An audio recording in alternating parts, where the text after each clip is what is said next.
The RBC Bank just published a number about Toronto housing, and it's the opposite of what you expect. According to their latest report, owning a home here is now the most affordable it's been in 4 years.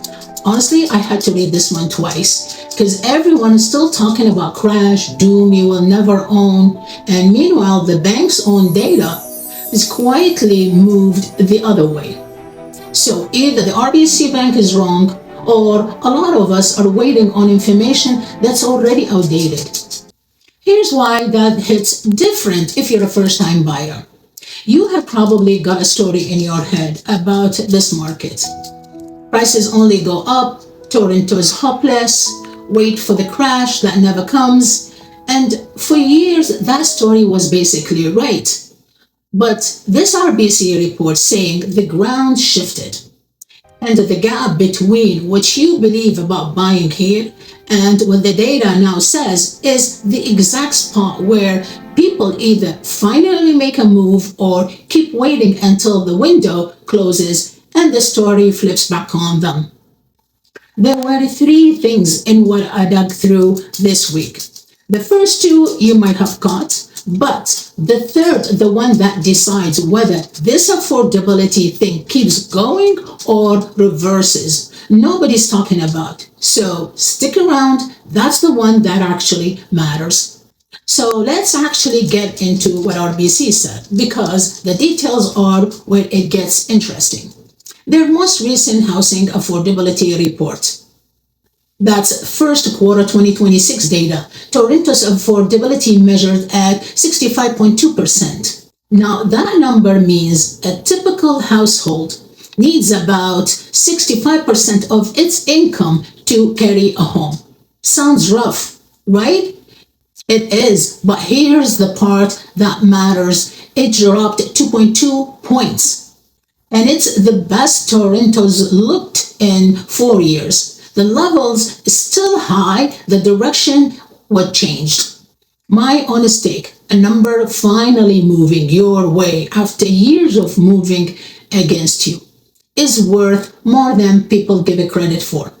Everyone waits for cheap, but almost nobody notices it's getting better. Now, why is it getting better? It's one word, condos. RBC points out condo prices in Toronto have fallen far enough that condo affordability is nearly back to where it was at end of 2019, like a pre-pandemic, before everything went sideways. And for most first-time buyers, the condo is the way in. That's the door I keep talking about.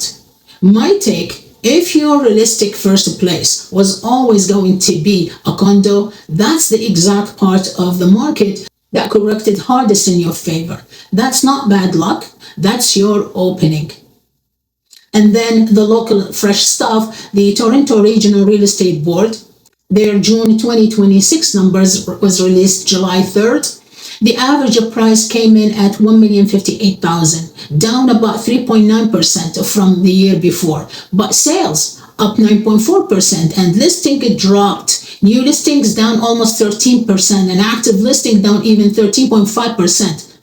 Sit with that combo for a second. Prices is still soft, more buyers coming back, fewer homes to pick from. I don't think that's a dead market. In fact, that's a market mid-turn. By the way, I'm Ilham Ibrahim, a realtor here in the GTA. I help people buy and sell in the GTA. I have walked these neighborhoods. I know which streets hold their value and which ones just look good in photos. So if you want to discuss about your specific situation with me, let's chat. You know where to find me. Now, the job side, and it's real, the RBC flagged that the Toronto recovery has been wobbly partly because of the job market softened. And no affordability chart on earth matters if your own income is not steady. Your job security beats market timing every time, full stop. So the fair version is, yeah, things got better, but the fuel behind better is running low. And that better is still not easy. All right, here's the loop I opened at the start. The third thing nobody is talking about. And this is the part that lets you read this market yourself instead of waiting for a realtor on YouTube to tell you what to do. So stop staring at the price and watch the gap between two numbers, listings and sales. Here's why that matters. Price tells you what already happened. It's like the rear view mirror. But the relationship between how many homes come up for sale and how many actually sell, that tells you what about to happen in the market. And right now in the GTA, listings are shrinking fast while sales are climbing. When supply drops and demand rises at the same time, soft prices don't stay soft for long. That squeeze is the early warning. The price change is the late one. So here's what to actually keep an eye on for free. The first number that you need to watch, Trap Market Watch, specifically active listings. If that keeps falling, your soft price window is closing. Second number, fixed mortgage rates, not just the Bank of Canada headline rates, because RBC pointed out fixed rate already came off their pricing peak. And that's the thing that actually moves your monthly payments.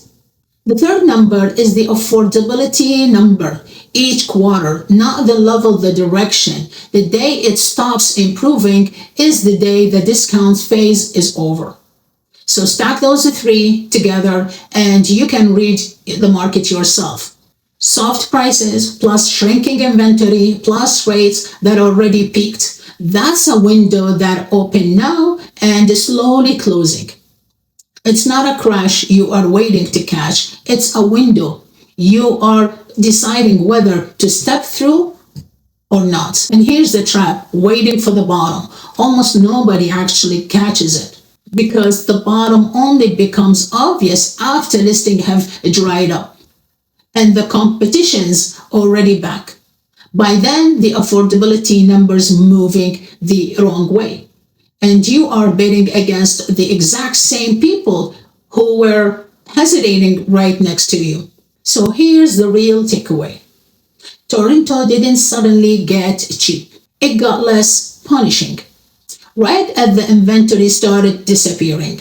And that combination almost never sticks around. Watch the listings, not the headlines, and make the call on purpose, not by default. If you find this video helpful, like and subscribe, and thank you for watching, and I'll see you in the next video.